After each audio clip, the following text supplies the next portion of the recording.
You know how sometimes you meet someone and they just seem too good to be true? Well, that's exactly what Sarah Mitchell thought when she first laid eyes on David Carson at the Starbucks on Maple Street. Picture this, a divorced mom of two, working double shifts at the hospital just to keep the lights on, and suddenly this charming guy with salt and pepper hair and the warmest smile offers to buy her coffee because she's fumbling with her wallet, clearly exhausted after a 12-hour shift. What would you have done in her situation? Sarah was 42, hadn't been on a date in 3 years, and here was this gentleman who looked like he stepped out of a romance novel. David was everything her ex-husband wasn't. Where Mike had been selfish and unpredictable, David was thoughtful and steady. He remembered how she liked her coffee, asked about her kids, and actually listened when she talked about her day. "You work too hard," he'd say, those gentle brown eyes full of concern. "Someone needs to take care of you for a change." Isn't that what every single mom dreams of hearing? Sarah certainly thought so. After 6 months of coffee dates that turned into dinner dates, then movie nights at her place in suburban Phoenix, she felt like she'd won the lottery. David was a consultant for tech companies, which explained why he traveled so much for work, but always made time for her and the kids when he was in town. Her 17-year-old daughter Emma seemed to like him well enough, though teenagers are hard to read, aren't they? Emma was your typical high school senior, obsessed with her phone, college applications, and her part-time job at the local movie theater. She was polite to David, answered his questions about school and her future plans, but Sarah could tell she was still adjusting to having a man around the house again. "He's okay, Mom," Emma would say with a shrug when Sarah asked. "Better than Dad, I guess." That wasn't exactly a ringing endorsement, but it wasn't a red flag either. Sarah's younger son, 12-year-old Tyler, was completely won over. David taught him to throw a football, helped with his math homework, and even took him to a Diamondbacks game when Sarah had to work overtime. Tyler called him Coach Dave and lit up whenever David walked through the door. But here's where things get interesting, and maybe you can tell me if you would have noticed what Sarah missed. David had this habit of asking very specific questions about the family's routines. When did Emma get home from work? What nights did Sarah pull double shifts? Did the kids ever stay home alone overnight when she worked the weekend shift at the hospital?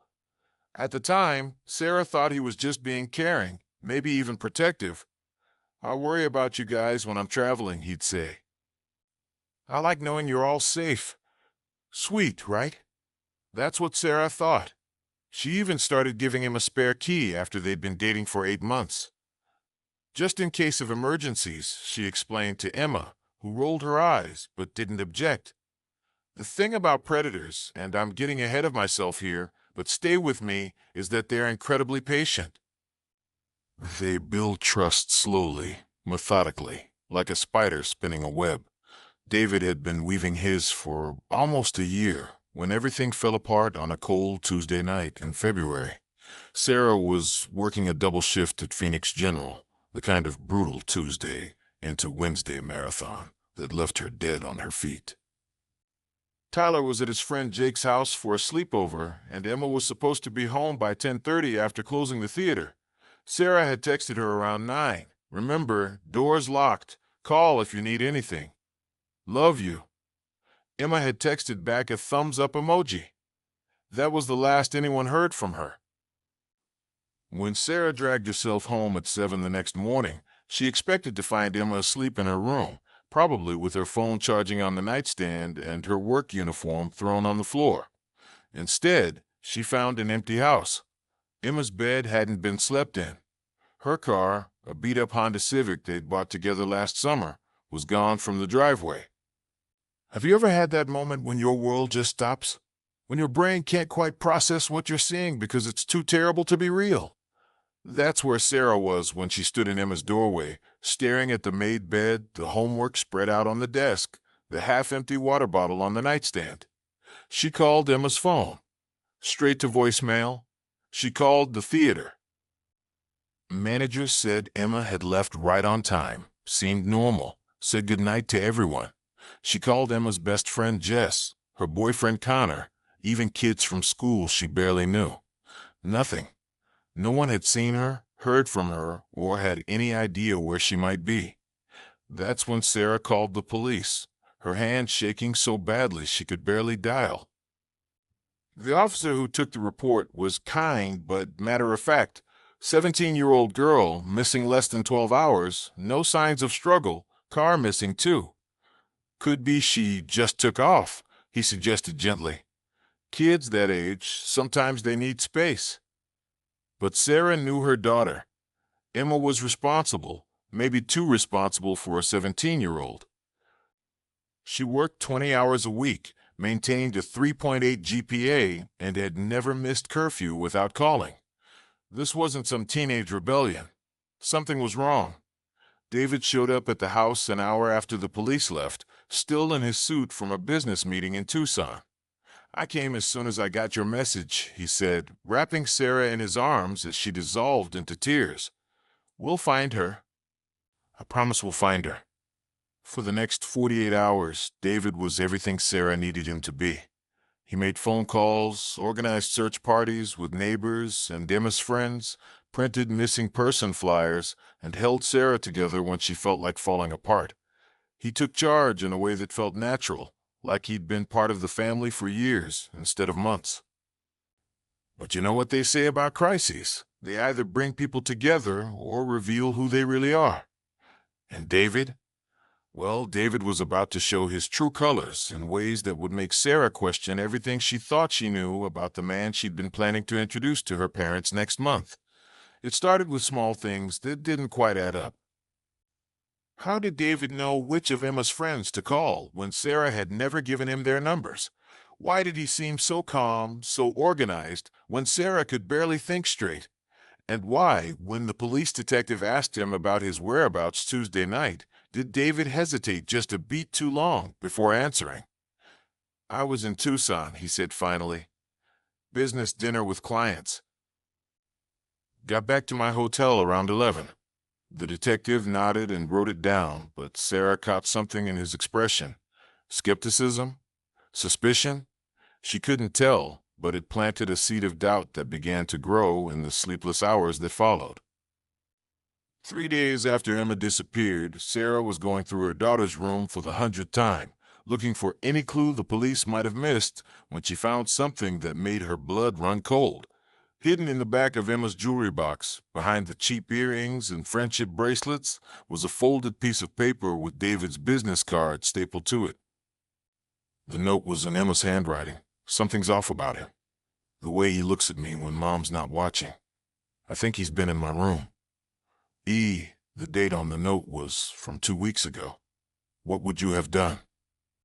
Sarah's hands were trembling as she read those words over and over, her mind racing through every interaction between David and Emma, every moment she'd left them alone together, every time David had asked those careful questions about their schedules and routines. Had she brought a predator into her home?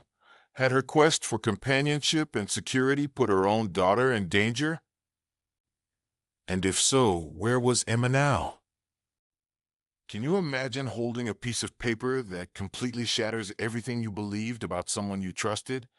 That's exactly where Sarah found herself, sitting on Emma's bed with shaking hands, reading her daughter's warning over and over again. Something's off about him. The way he looks at me when Mom's not watching. I think he's been in my room. What kind of mother doesn't notice when her own daughter feels unsafe in her own home? Sarah's mind was spinning with guilt and terror. She thought back to all those times David had offered to stay with the kids when she worked late. Go ahead, get some rest, he'd say. I'll make sure everyone's safe. Had those been opportunities he was creating? Moments alone with Emma when Sarah wasn't there to see those looks her daughter had written about? Sarah's first instinct was to call Detective Martinez, the officer handling Emma's case, but something held her back. What if she was wrong? What if Emma had misinterpreted David's behavior? After all, teenage girls could be dramatic, couldn't they? But even as these thoughts crossed her mind, Sarah knew she was grasping at straws. Emma wasn't the type to make things up, especially something this serious. Instead, Sarah did something that would change everything. She decided to investigate David herself. Think about it. How well do you really know the people in your life? Sarah realized she knew surprisingly little about David's background. Sure, he told her stories about growing up in Colorado, his ex-wife who died in a car accident, his consulting business that kept him traveling. But had she ever verified any of it? Had she ever met his friends, seen his apartment, or even Googled his name? The answer was embarrassing. No, she hadn't. That evening, while David was at Tyler's baseball practice, being the supportive almost stepfather as usual, Sarah sat down at her laptop and started digging. She began with the basics: David Carson, Phoenix consultant. The results were surprisingly sparse. A few LinkedIn profiles that didn't quite match, some business listings that led nowhere. For a man who claimed to work with major tech companies, David Carson had a remarkably small digital footprint. Next, she tried the address he'd given her for his apartment complex. When she drove by Sunset Ridge Apartments the next morning, she discovered something chilling. The complex manager, a friendly woman named Rosa, had never heard of David Carson. "Are you sure you have the right address, honey?" Rosa asked, scrolling through her tenant list on the computer. "We've never had anyone by that name." How do you wrap your mind around the fact that the man you've been dating for nearly a year might not even exist? At least, not in the way he claimed. Sarah sat in her car outside the apartment complex, her heart pounding so hard she could hear it in her ears. If David didn't live where he said he lived, if his business barely existed online, then who was he? And more importantly, what did he want with her family? That afternoon, while David was supposedly in meetings and Tyler was at school, Sarah made a decision that terrified her. She was going to search David's things. He kept an overnight bag at her house for the nights he stayed over, and she'd never once gone through it. The Sarah from 6 months ago would have called that an invasion of privacy. The Sarah holding her daughter's warning note called it survival. The bag was in her bedroom closet, innocuous-looking black leather that probably cost more than Sarah made in a week. Her hands were shaking as she unzipped it. Inside, she found the usual things: clothes, toiletries, phone charger. But tucked into a side pocket, she discovered something that made her stomach lurch. Photos. Dozens of them. Not just any photos. Pictures of Emma. Emma walking to her car after work. Emma at the gas station. Emma through her bedroom window. Some of the photos were taken with a telephoto lens from a distance. Others were clearly taken from inside the house. There was even one of Emma sleeping, taken from the doorway of her room. Have you ever felt like the ground was disappearing beneath your feet? Sarah sank onto her bed, the photos scattered around her like evidence of her own failure as a mother. David hadn't just been watching Emma recently. Some of these photos were dated months ago, from when they'd first started dating seriously. He'd been stalking her daughter from the very beginning. But the photos weren't the worst of it. At the bottom of the bag, wrapped in a plastic shopping bag, Sarah found a journal. David's journal. And the entries. God, the entries made her sick. Sarah's working doubles all week. Perfect timing. Emma gets home from work at 10:15 on Tuesdays and Thursdays. Stays up until at least midnight doing homework. She leaves her window unlocked, checked last night while they were all asleep.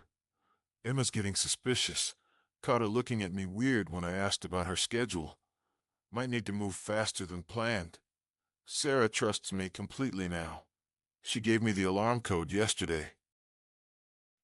The girl's starting to figure it out.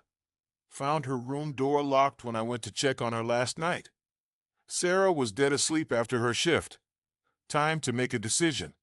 The final entry was dated the day before Emma disappeared. It's time. Sarah's working tonight. Tyler's at a sleepover. Emma will be alone after work. She won't expect me to be waiting in the house. By the time Sarah reads this, we'll be long gone. Sarah's hands were shaking so violently she could barely hold the journal. David hadn't just taken Emma, he'd been planning it for months. Every kind gesture, every helpful offer, every moment of seeming care had been part of an elaborate plan to get close enough to steal her daughter. What would you have done in that moment? Called the police immediately? Confronted David? Sarah's instinct was to call Detective Martinez, but then she heard the front door open downstairs. David's voice called out, "Sarah, I'm back early. How are you holding up? Think fast. You're holding evidence that your boyfriend is a predator who's kidnapped your daughter, and he's standing in your house right now." Sarah quickly shoved everything back into the bag, her mind racing. She needed to get this evidence to the police, but she also needed to keep David from knowing she'd discovered his secret. If he realized she knew the truth, would he run? Would he hurt Emma? Was Emma even still alive? "I'm upstairs," Sarah called back, amazed that her voice sounded almost normal. "Just going through some of Emma's things again." She heard his footsteps on the stairs, each one making her heart pound harder. When David appeared in the doorway, that familiar concerned expression on his face, Sarah had to fight every instinct in her body not to scream or run or attack him with her bare hands. "Any luck finding anything?" he asked, settling beside her on the bed with that same gentle voice he'd used to comfort her for days. "I know this is so hard on you." Looking at him now, knowing what she knew, Sarah could see things she'd missed before. The way his eyes swept the room, cataloging details, the calculated nature of his concern. The slight smile that didn't quite reach his eyes when he thought she wasn't looking. "Nothing new," Sarah managed to say. "The police think she might have just run away, but I know Emma. She wouldn't do that." "Of course she wouldn't," David agreed, his hand rubbing her back in what she'd once found comforting. Now it made her skin crawl. Emma's a good kid, too responsible to just take off without telling anyone. The way he said it with such certainty made Sarah's blood run cold. He was right about Emma being too responsible to run away. He knew because he'd been watching her, studying her, planning this for months. He knew Emma wouldn't leave willingly because he'd taken her against her will. "I should probably get dinner started," Sarah said, standing up on unsteady legs. "Tyler will be hungry when he gets home from practice." "Why don't you let me cook tonight?" David offered. "You've been through so much. I'll make that pasta Tyler likes." Under normal circumstances, Sarah would have been grateful for the help. Now, the idea of David moving freely around her kitchen, handling her food, acting like the caring boyfriend while her daughter was God knows where, made her feel physically ill. "That's sweet of you," she said, "but I need something to keep my hands busy. You know how it is." David nodded understandingly, but Sarah caught something in his expression, a flicker of irritation, maybe even suspicion. Was he wondering why she was being different? Could he sense that something had changed? As they walked downstairs together, Sarah's mind was racing with plans. She needed to get the evidence to Detective Martinez without David knowing. She needed to find out where Emma was being held. And she needed to do it all while pretending everything was normal, because she was starting to realize that David was far more dangerous than she'd imagined. The man who'd seemed like her salvation was actually her family's worst nightmare. And somewhere out there, Emma was counting on her mother to figure out the truth before it was too late. But here's the question that kept Sarah awake that night, listening to David's steady breathing beside her. If David had been planning this for months, documenting Emma's routines and vulnerabilities, then this wasn't his first time, was it? How many other families had he infiltrated? How many other daughters had he taken? And what exactly was he planning to do with Emma? Have you ever had to pretend everything was normal when your world was completely falling apart? That's exactly what Sarah had to do the next morning, making coffee and small talk with David while the evidence of his crimes sat hidden in her purse. She'd managed to photograph the journal pages and some of the photos with her phone during the night, but getting the physical evidence to Detective Martinez without arousing David's suspicion was going to be tricky. "I think I'll run some errands today," Sarah said casually over breakfast, her heart hammering as David looked up from his newspaper. "Need to pick up Tyler's prescription, maybe stop by the grocery store." "Want some company?" David asked, and Sarah had to fight to keep her expression neutral. The last thing she needed was David tagging along when she planned to go straight to the police station. "That's sweet, but I could use some alone time to think," she replied. "This whole situation with Emma. I just need to process everything." David nodded sympathetically, reaching across the table to squeeze her hand. The touch that once comforted her now made her skin crawl. "Of course.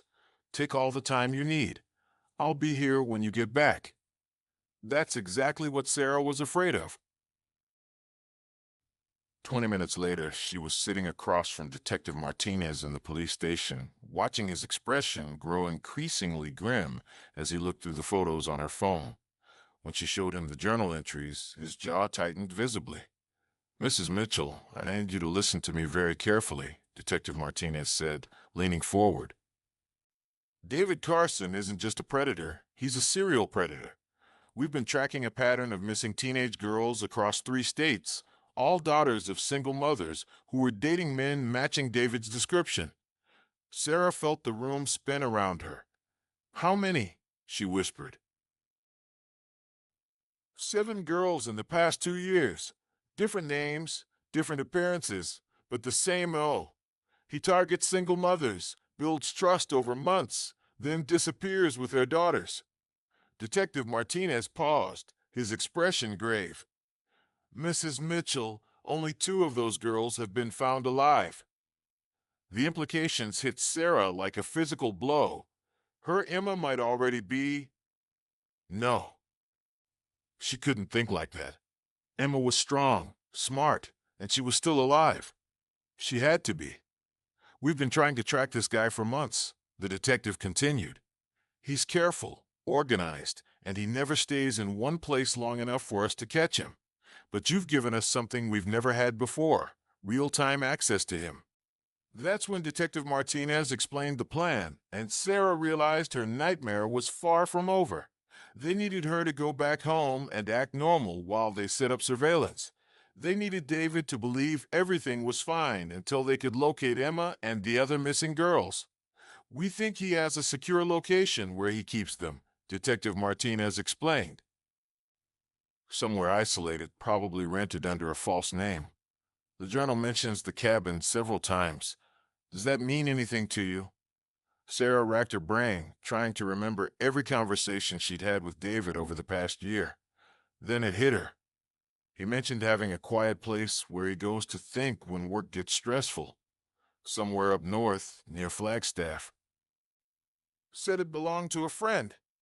"That's it," Detective Martinez said, already reaching for his phone. "We'll get units up there immediately. Start checking rental properties and isolated cabins. But Sarah, I need you to understand, this is dangerous. If David suspects you know anything..." "He'll run," Sarah finished, "and we'll never find Emma." So Sarah drove home, her hands shaking on the steering wheel, knowing she had to give the performance of her life. When she walked through the front door, David was waiting in the kitchen with a cup of coffee and that same concerned expression that had fooled her for so long. "How are you feeling?" he asked, studying her face carefully. "You look a little better."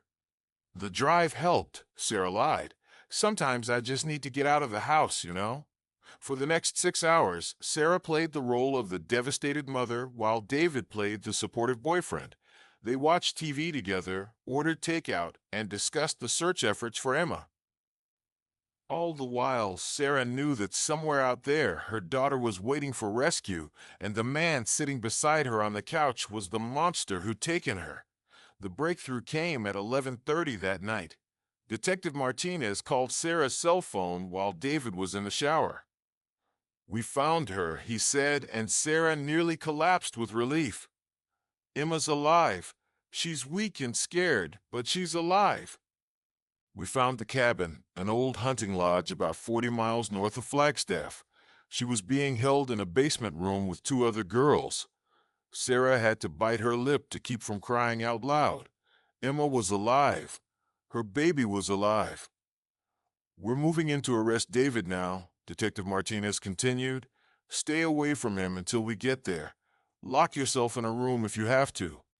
But as Sarah hung up the phone, she heard the shower turn off upstairs. David would be coming downstairs any minute, and she wasn't sure she could maintain her act now that she knew Emma was safe. The relief, the anger, the pure rage she felt toward the man who'd put her family through this hell, it was all threatening to explode. David appeared at the top of the stairs in his bathrobe, hair still damp, looking for all the world like the caring boyfriend she'd once thought him to be. "Everything okay?" he asked, noticing her phone in her hand. "Just checking for any updates from the police," Sarah said, amazed at how steady her voice sounded. David nodded and started down the stairs, but something in his expression had changed. Maybe it was the way Sarah was standing, or the tension in her voice, or some predator's instinct that warned him danger was near. Whatever it was, David stopped halfway down the stairs and looked at her with calculating eyes.